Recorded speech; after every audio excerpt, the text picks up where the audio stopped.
Hi, this is Dr. Dan Ritchie from the Functional Aging Institute, and today I want to talk to you about training 90-year-old clients. That's right, yes, people in their 90s.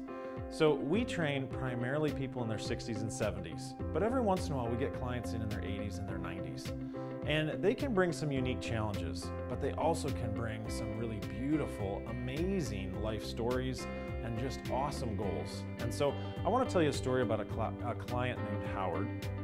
He came in at the age of 93, and the amazing thing was he was still sharp as could be. Really funny guy, really witty, still cracked jokes, occasional dirty jokes with the ladies, really was as sharp as could be. He was a joy to train.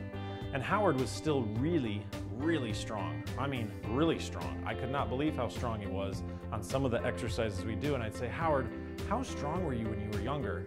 And he would tell me stories of throwing 100-pound bags of potatoes when he was a kid on the farm. And I realized Howard built a lot of strength when he was younger, and you could still tell he had a lot of this strength in his 90s, and it served him well. We talked about his golf game and why he gave that up late in his 80s. He actually gave it up at 88 when he said he couldn't beat the kids anymore. Now the kids actually turned out to be 65 to 70-year-olds, and once he couldn't beat them anymore, he just didn't quite find the joy in the game. You see, Howard was a phenomenal golfer in his early years. He actually was an under par golfer in his 20s and then won city championships. And so golfing in his 60s and 70s, he was still able to beat people 20 years younger than him.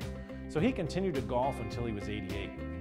And the reason I tell you the story about Howard is I want you to realize there are clients in their 80s and 90s that still have significant life purpose, a tremendous quality of life, and they're a real joy to train. They come in, they're funny, they have amazing stories to tell.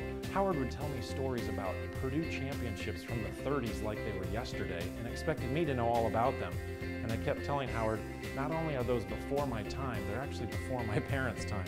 But to Howard, they were awesome sports stories, and he brought me up on all sorts of Purdue history.